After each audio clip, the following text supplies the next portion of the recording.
Goedemiddag. Het is tijd voor de afsluitende keynote van Tara Hunt. Tara heeft de beste bijnaam die ik ken. Miss Rogue.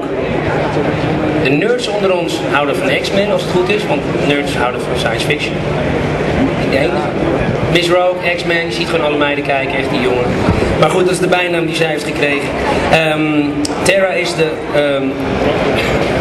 medeoprichter en CEO van Citizen Agency, online marketing pionier, expert op het gebied van online communities en vooral op het gebied van open source online communities. Haar beste uitspraak, vinden wij zelf, is: people don't buy brands, they buy hope, stories, memories, necessities. En Tara gaat ons vertellen hoe online communities onze cultuur beïnvloeden en veranderen en hoe vooral bedrijven op die ontwikkelingen kunnen inspringen. Tara, you have the floor.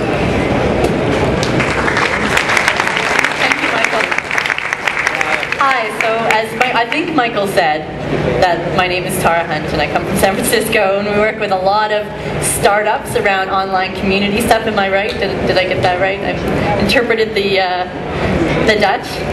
So I'm here today, and because we only have a half an hour and it's the end of the day and I know you're all exhausted, I feel it myself very much, so I have a little bit of jet lag. I'm going to get right into it. And I'm here today to talk to you about something that's near and dear to my heart. How to make $1 billion using community marketing, or something to that effect. And truly it's pretty simple. There are really only 3 ways to make $1 billion online. The first, well, we all know what that is. Porn, sex, which is accompanied by its first cousin, spam, because you know you'll need a few of these in order to get a lot of this. And the next thing you know, you can roll your own.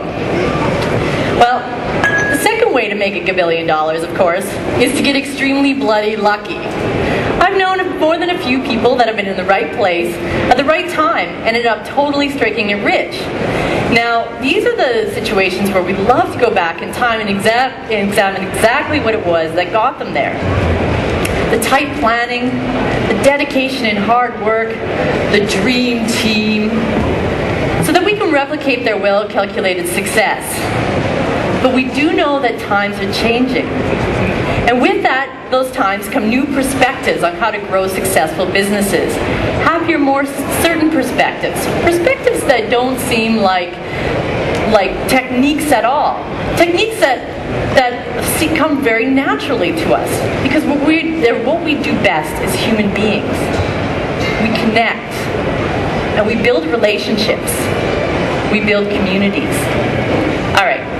So you're thinking, what the heck does communities have to do with making $1 billion? Well, a whole lot. Because customers have a lot of choice. And if you haven't noticed, it's getting easier and easier for them to tune you out. Doesn't it seem like the harder you try to get a message across, the more likely it is that you're ignored? You may be producing the world's coolest widget, which, much like this sign, is good for your customers, yet they completely ignore it. So do you want to know why it is? Well, even if you don't, that's kind of what I'm here to tell you. It's because they don't care about what you have to say, sell, or even give away. No, they don't. People don't listen to ads, salespeople, or important messages anymore. People don't listen to you because they're too busy listening to their friends, the people they trust, the people they care about. This is not news. The majority of buying decisions have always been through word of mouth. This hasn't changed. What has changed is that thanks to the proliferation of online communities, our networks have gotten bigger, which means that we have more options for getting recommendations. Now this here, oh, it's gone. Did you see the screenshot before while we're waiting? That was a screenshot of my Facebook friends map on Facebook. Now I have over 900 friends of this day. A portion of them, of course, I know only online and not so well. But the important thing to note here is that even the most distant friend in my network has more influence over my buying decisions than any ad or salesperson I encounter. And it's not just me or the digerati or the next generation either. There is a significant growth in all segments of the market. Just to put this all into perspective, Forrester research found that only 13% of consumers say they buy products based on advertising. Now contrast that to 60% of businesses in North America and Europe who say they make all their buying decisions based on peer recommendations. And of course, 18 to 35-year-olds, 70% of them make their media buying decisions based on peer recommendations. Now with every new social network that comes along, the penetration deepens. People are getting savvier and savvier. The bullshit compass is well tuned. They don't want a pretty picture, they want a full picture. Now, as a word of caution, some companies have gotten smart to this phenomenon and started to send people to join these social networks, but not as human beings, as companies, as salespeople, which leads to a reaction something like this. Companies like Pay Per Post, who cater to clients who want to tap into social networks and the power of blogging, think that they can influence others through word of mouth, but they have it dead wrong. They think that social capital can easily be converted into currency, but it doesn't work that way. The reason people join these networks is to connect first. And connections, over time, equal trust. And trust is the basis of social capital, otherwise known as credibility.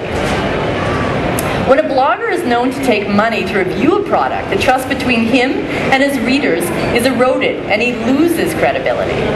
By paying a blogger for a social capital, the company effectively extinguishes it. So without social capital, you lose this.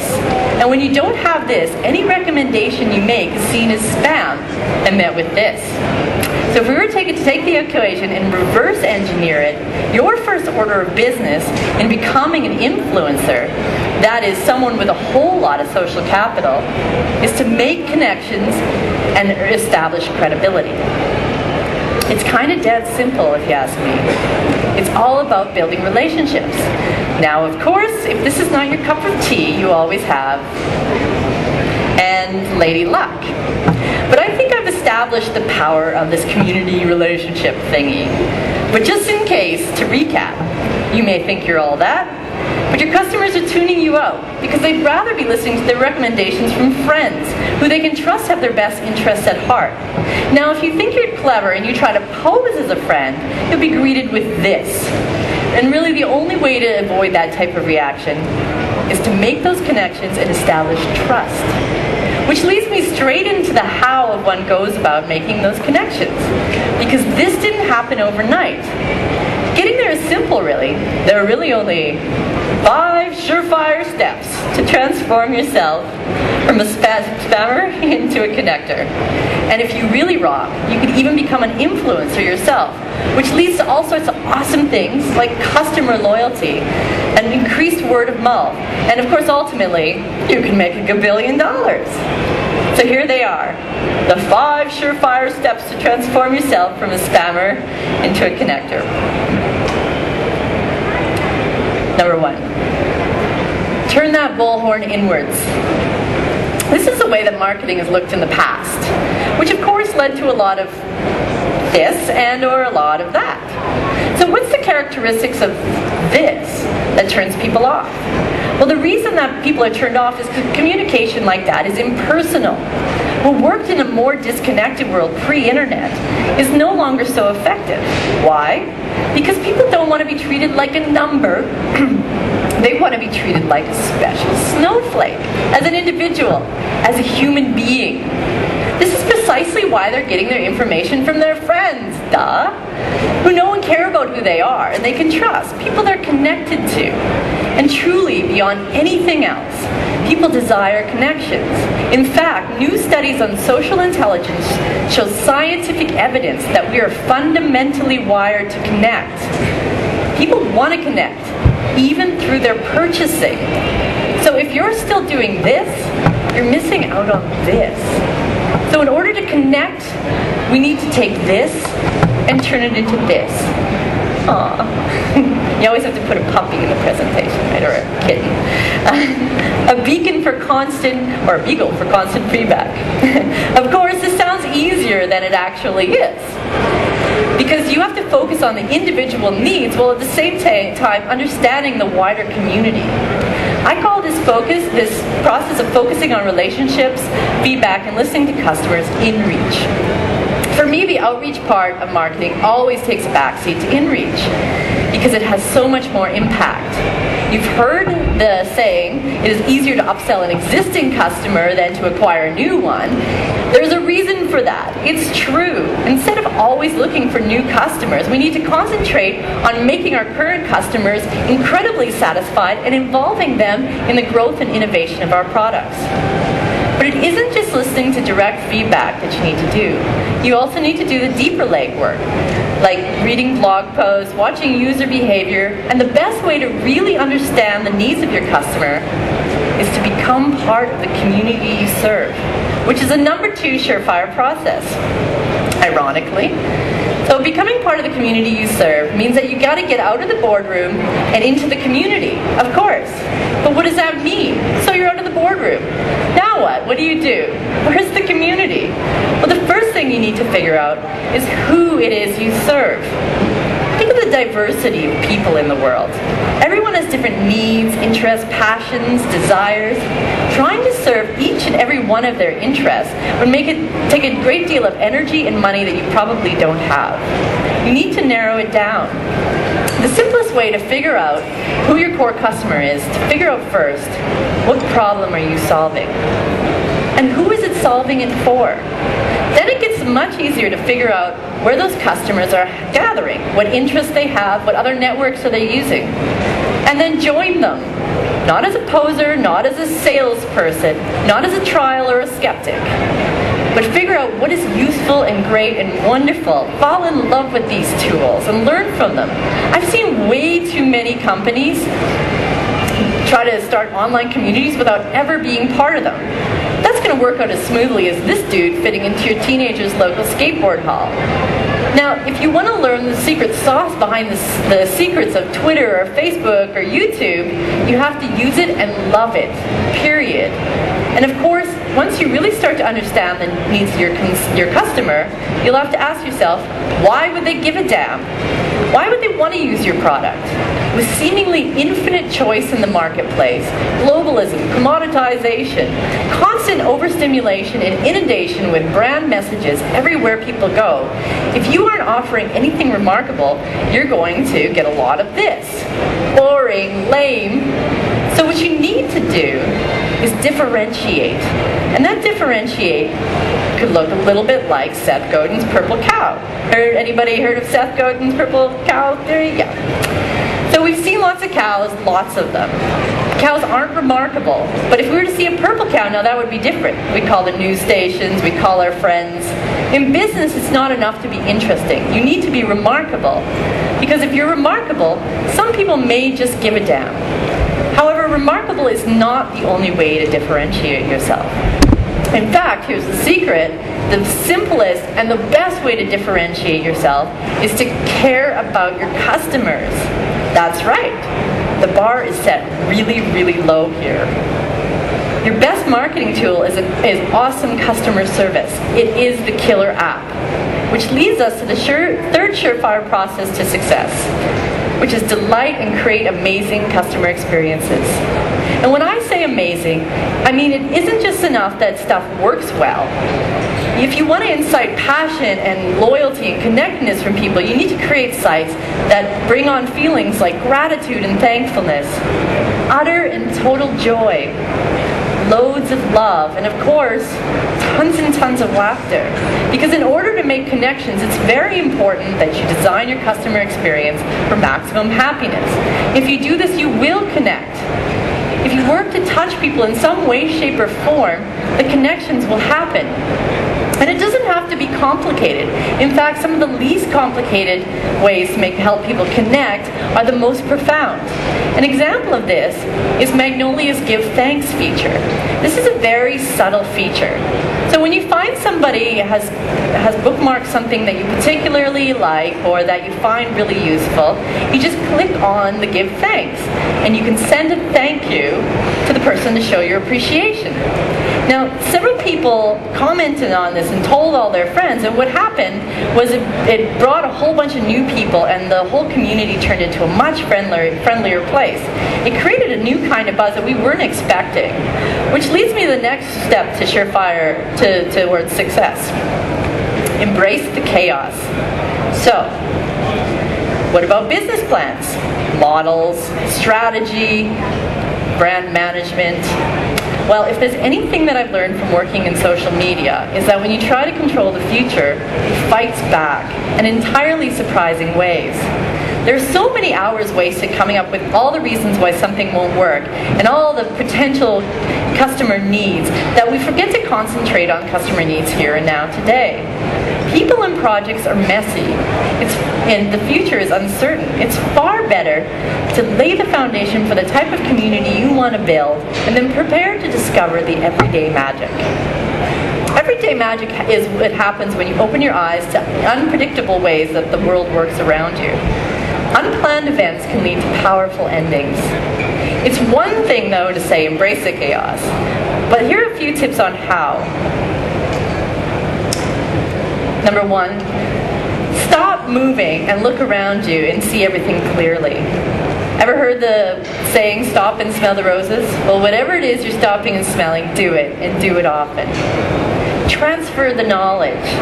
Be transparent and open and ask for help. Secrecy and brand management may have worked pre-internet, but your customers today want to know you're human. The more you reach out, the more they'll support you. Every time you feel anxiety, acknowledge it. Embracing the chaos is a scary thing. It's easy in theory, hard to do. You'll be surprised about the kind of support that comes out of the woodwork when you put yourself out there as vulnerable. Define your own measure of success. Forget what the books tell you. Forget what even I tell you. Success is what you think it is. Success is whatever makes you happy. Figure that out and go out and do it.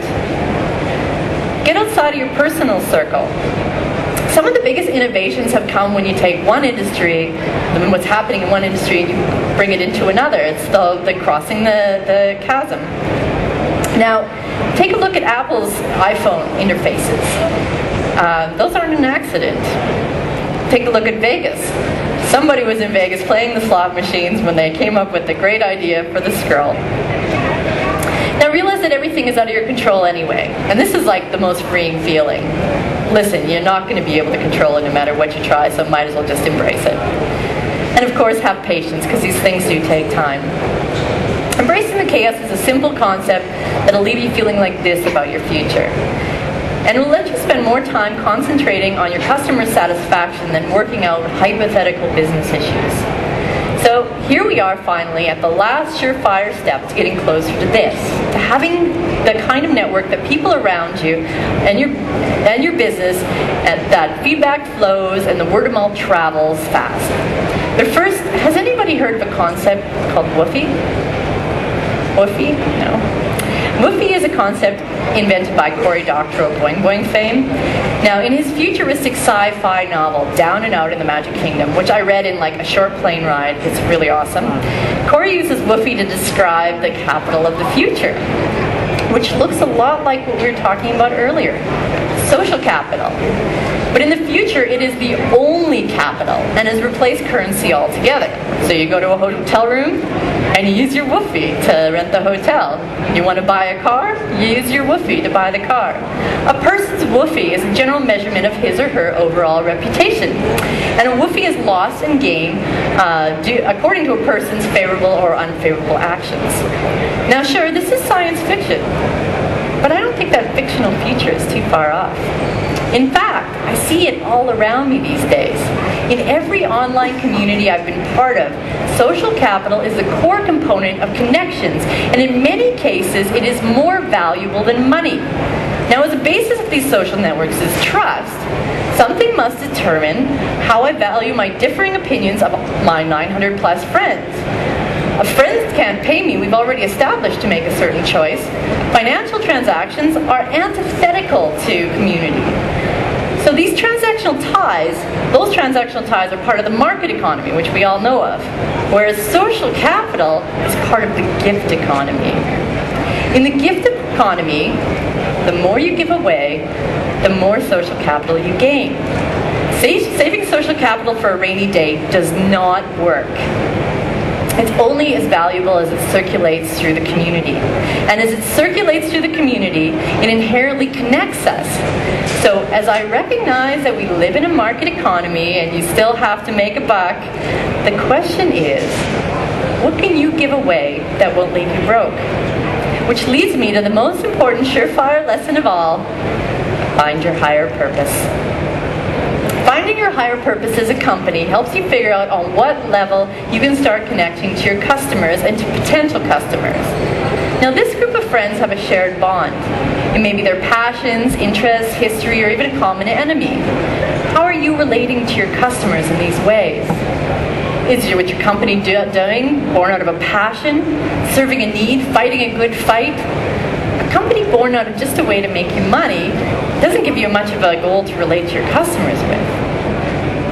But maybe your company just exists to make money. Then what? Is there no social capital for you? No, actually, it's pretty simple. You just have to find a way to give back to the community. And as is built to the nature of the gift economy, the more you give back, the more that comes around to reward you and your company. Beyond it just being a nice thing to do, it is part of the growing popularity of something called nerd values. That reads, doing well by doing good. Which doesn't mean you have to be a nonprofit. It just means that you end up doing the right thing by your customers and the wider community, even as you grow your company. Now, Craig Newmark, who's quoted here, the founder of Craigslist, Craigslist is a really basic site that's basically crippled the classifieds industry in North America by offering free listings. And Craig, he's doing very well by doing good. And you're seeing this everywhere now. All of these companies and organizations either build tools to help individuals go further, or they spend tons of time giving back to the community they serve, or both. The more they give, the better off the entire ecosystem is. And you know what else? Some of them are making $1 billion. And I don't think it's any fluke that those that listen to their customers, are part of the community they serve, design for happiness, embrace the chaos, and have a higher purpose are those that are really excelling right now. I don't know if anybody saw Biz Stone talking earlier, but Twitter embodies all of these. So that brings us back to, what can you give away that won't leave you broke? How exactly do you give back to the community? Well, what are considered gifts in this gift economy? Well, here are just 5 to get you started. Number 1, democratize something. What's currently inaccessible? Elitist. Which are ways that you can give everyday people the power to speak up or to create something? Blogger did this for journalism. YouTube opened up a new marketplace for entertainment. Flickr made it easier for everyone to be a published photographer. And I'd like to also say Celiband is making it easier for anybody to have a professionally produced album. So what can you make accessible? Give tools to go further. Number 2 is open it up. Open source it. Create a developer community. If you have something good, others will create things that you wouldn't even dream of. It's not about stealing code. It's not what's valuable. WordPress can compete in a really, really crowded market of blogging tools to become one of the most successful blogging tools because it started open source. By having the code open, legions of volunteers helped WordPress build a really awesome product. And they also got behind it and were like spreading word of mouth like mad. But a word of caution though, if you are going to open up, you need to support it. It needs to be a core product and not an afterthought. Now, of course, for those of you squeamish about open sourcing all your code, take a hint from Twitter and open up some deep APIs. Become a platform for others to grow their business. Now, then of course, number 3 is building bridges. What we don't need are any more closed social networks. Your customers are feeling a pain point here in a really big way. They don't want to fill out yet another profile. They want their current networks to work together. So how do you build bridges? Well, for one, you can work with really great open standards projects like OpenID and microformats. For another, you can learn to work with your competition instead of against them for the betterment of customer experience. Bridge building is not only good, Woofy, but it's good for the customers, and they will reward you for putting their needs first. Now, number 4 is my personal favorite, spreading love. I talked earlier about designing for happiness, but what about turning this up a notch? What about designing for joy? For helping people connect at a really deep level, reaching out to people who don't get love all the time. Jane McGonigal's alternate reality games, such as Cruel to Be Kind, are an awesome example of this. What she's done is she's created a mixture of online-offline action where you're sending directives. Give a stranger flowers. Kill another player with kindness. People get react extremely positively to this and have reported personal transformations. And of course, she has a vehemently rabid community behind her. Now, the 5th example of the way you can give back to the community you serve is to value something bigger than yourself. Take something that's lost value in the shuffle, like the environment, leisure time, health, family, whatever it is that makes you passionate, and dedicate your time to it. You'll not only build that valuable social capital, but you'll meet loads of people with similar passions to you, and they'll probably be willing to help spread the word about your business and really help you along the way. So just to sum up the 5 ways to give back to the community, and these are only a few of them, is you can create tools to democratize, you can open up, you can build bridges, spread love, and value something bigger than yourself. Heck, do as many of these things as possible, and your social capital will grow immensely over time. All right, so we're almost out of time here, and I now have time for questions at the end, which is good, and I don't know if I could see people.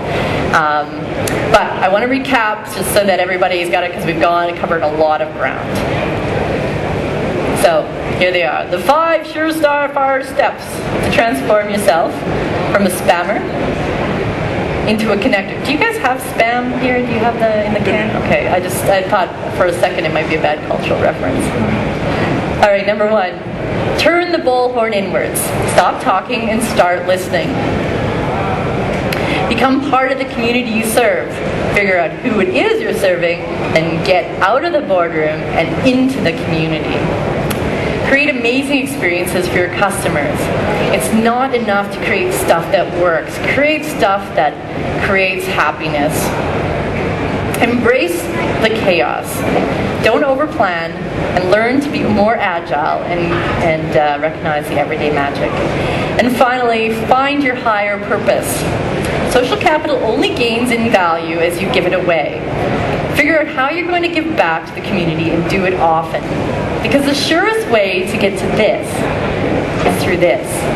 And if you still don't believe me, I wish you the best of luck making this. Thank you.